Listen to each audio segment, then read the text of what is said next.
Mehrimdүү жана ырайымдуу Алла субханала тааlanын атымен баштап, Алла субханала таалага чексиз мактоолор болсун. Аны пайгамбар Мухаммед саллаллаху алейхи вассаламга салам жана салаваттар болсун. Урматтуу мусулман бир туугандар, урматтуу жамаат. Бүгүн биз сиздер менен жаңы сабак баштамакчыбыз. Бул сабагыбыздын өзгөчөлүгү ислам тарыхы. Эми ушул ислам тарыхына кириштен мурда кыскача сиздер менен ислам тарыхынын биз үчүн зарылчылыгы эмнеде, эмнеге биз тарыхтан баштадык деген суроолорго кыска жооп берип кетебиз. Албетте тарыхтын зарылчылыгы биздин жашообузда өтө чоң. Алла субханала таала Куранда пайгамбар саллаллаху алейхи вассаламга факсусил касаса лааллахум ятафаккарун деген.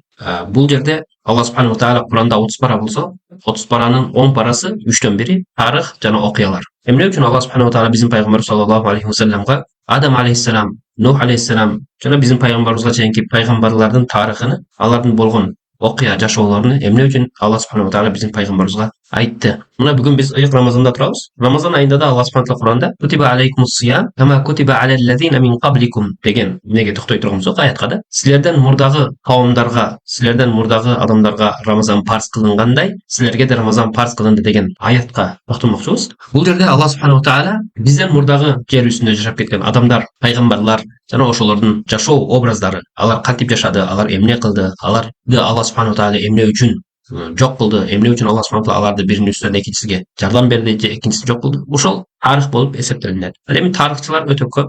Ар бир инсан тарыхты окуганда тарыхчылар өзүнүн түшүнүгү менен, өзүнүн ою менен айтат. Тарыхтан хуласа, тарыхтан бир натыйжа чыгарып, тарыхтан бир анализ чыгарып туруп, эч бир адам анык ушундай болот деп айта албайт. Бирок биз кыска ислам тарыхыдан пайгамбар саллаллаху алейхи вассалам ушундай кылды эле. Бүгүнкү күнү ошол пайгамбар саллаллаху алейхи вассалам жашаган жашоону алып келген исламыны пайгамбар саллаллаху алейхи вассалам кандай кылган, тарыхта Расулулла саллаллаху алейхи вассалам кошуналар менен болгон мамилеси, үй бүлөсү менен болгон мамилеси, ошондой эле тегеректеги чет өзүнүн кошуна өлкөлөр менен болгон мамилеси, капылар менен болгон мамилеси, колуна туткунлукка түшкөн асирлер менен болгон мамилеси, бүт баары бүгүнкү күндө биздин жашообузда, жада калса биздин өзүбүздүн жеке жашообузда ислам экономикасы кантип биз кризистен чыгабыз, кантип экономиканы көтөрөбүз, биз душмандар менен болгон мамилебиз, биздин достор менен болгон мамилебиз, бүт баары ошол Расулулла саллаллаху алейхи вассаламдын тарыхында, жашоонда келип өткөн. Ошол нерселерден кыска биз сиздер менен кыска сабак кылып күтө беребиз. Бүгүнкү күнү болуп аткан тарыхтарда, бүгүнкү болуп аткан окуяларга да ислам кандай карайт жана эмне болушу мүмкүн деген кыска натыйжаларды биз чыгарып сиздер менен сабак кылып күтө беребиз. Албетте тарыхтын зарылчылыгы биздин жашообузда өтө чоң. Мына ошол себептен 1924-жылы ислам акыркы күндөрү болуп эсептеле турган болсо, ошондон кийин баштап дүйнөнү папырлар бөлүп алышты.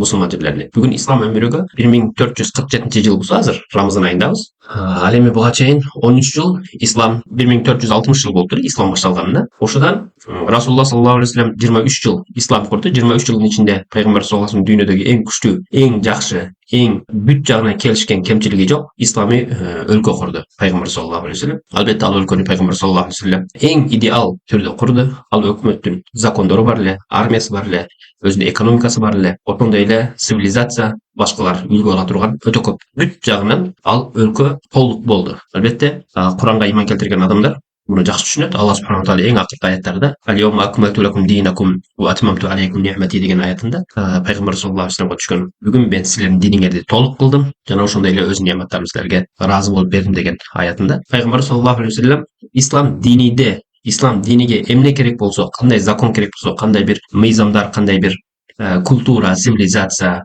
мамиле, кандай бир бүгүнкү күнү өкмөттүн ресурстары эмнеси керек болсо, бүт баарыны адамдарга айтып, түшүндүрүп кетти. Пайгамбар саллаллаху алейхи вассалам өзү дүйнөдөгү жер жүзүндө баскан эң идеал, эң күчтүү адам болгон, эң жакшы пайгамбар болгон. Ал эми бүгүнкү күнгө чейин пайгамбар саллаллаху алейхи вассаламдай саясатты түшүнгөн адам болгон эмес. Пайгамбар саллаллаху алейхи вассаламдай аналитик адам болгон эмес, анализди чыгара турган. Пайгамбар саллаллаху алейхи вассаламдай эч бир адам психолог болгон эмес. Пайгамбар саллаллаху алейхи вассалам эң жакшы ата эле, эң жакшы күйөө эле, эң жакшы кошуна, эң жакшы устаз өзүнүн шагирттери үчүн жана ошондой эле Жабраил алейхиссаламга эң жакшы шагирт эле. Аскери акыбалдарга келе турган болсок, пайгамбар саллаллаху алейхи вассалам эң жакшы военный аналитик эле, пайгамбар саллаллаху алейхи вассалам эң жакшы аскери жыйынтыктар чыгарат эле, ошондой эле көптөгөн өзгөчөлүгү бар. Албетте пайгамбар саллаллаху алейхи вассаламдын жалпы инсандардын үстүнөн өзгөчөлүгү өтө көп, ага эч ким жетпейт. Аны Алла субханала таала ошондой кылып жараткан. Биз сиздер менен өтө турган сабагыбыз тарых. Папырлар 1924-жылы ислам 100 жыл мурда дей турган болсок, ошондо ислам башталгандан баштап 1360 жыл бул божомол эсеп менен бүгүнкү күнү болуп аткан жакынкы чыгыш дейли, шаркыл аусат деп коет арабдар, Ближний Восток же бүгүн биздин Средний Азияда болуп аткан тегерегинде айланып аткан саясаттар, бүгүн Иран жана араб өлкөлөрүндөгү болуп аткан саясаттар, Американын эмне каалап тургандыгы, Америка эмне үчүн бүт жака өзүнүн мурдун тыгып аткандыгы, ушул болуп аткан жерлерде ислам кандай болгон эле мурда 1447 жыл мурда ошол ислам башталып, ислам өлкө болуп туруп, башка өлкөлөр аны тан алып, ошол өлкөлөр аны ислам деп, ошол өлкө менен уже барды келсин баштаган кезден баштап, ислам 1350 жылга жакын жер, асман, учактар, деңиз, ошол жерлерди ислам башкарып, жана ошондой чоң өлкөлөр менен мамиле кылып келген. Бүгүнкү күнү ошол биздин тарыхыбызды капырлар өтө жакшы билгендигине, эмне үчүн мисал дейли 1924-жылы исламдын акыркы күндөрү болуп эсептелинген болсо, ошондон баштап капырлар келип туруп, дүйнөнү башкарган 5 чоң капырлар ислам жерлерин бөлүп алды да, Арабтын жерлерини Франция менен Британия бөлүп алган болсо, биздин Орто Азия жерлерибизди Түркистан Шаркыя, Түркистан Гарбия деп коет, же Хорасан деп коет, же Маваракнахр деген нерселерди орус менен Кытай эмне үчүн бул жерлерди өзүнө бөлүп чек ара кылып алды. Өзүнө бөлүп алгандан кийин эмне үчүн биздин алфавитти өзгөрттү? Биздин алфавитибиз 36-жылга чейин башка алфавит эле да. Эмне үчүн алфавитти өзгөртүштү булар? Себеби алфавитти өзгөртөндөн биз эгер чыныгы тарыхты биле турган болсок, анда биз душманыбызды билебиз ким экендигини. Адамдарды башкарууну кааласаң дейт, алардын тарыхын өзгөрт. Тарыхын өзгөртсөң, адам ким экендигин унутат. Тарых эмне десе, тарых инсанияттын ким экендигиге эң чоң далил тарых. Тарыхын билбеген адам эч качан келечегин кура албайт дейт. Тарыхын билбеген адам дайыма башка бирөөнүн аркасынан ээрчип жүрө берет дейт. Ошондуктан бүгүн биз ислам үммөтү мусулмандар, ислам тарыхы кандай башталган, ислам душманы ким, ислам досу ким, исламдагы мыйзамдар, исламдагы ошо коюлган бизге рамка, чекиттерди билбегендигибиз үчүн бүгүн биз өтө көп качылыктар кетиребиз. Биз өзүбүзчө башка бирөөлөрдүн культурасын, башка бирөөлөрдүн цивилизациясын, башка бирөөлөр бизге алып келген нерселерди эсип күтө беребиз. Капырлар ушул нерсени каалашкан эле. Алар биздин тарыхыбызды өзгөртүп, биз тарыхыбызды билбесек келечек кура албайбыз да. Биз ошол бизге койгон капырлар койгон келечекти карап туруп ошого аракет кылып кете беребиз. Бирок алар бүт жактан бизге чектөөлөрдү биз капырлар кургандай. Мисал дейли, Россия, Америка дейли, Кытай дейли. Өздөрүнүн экономикасы, өздөрүнүн тышкы ички саясаты күчтүү болот да.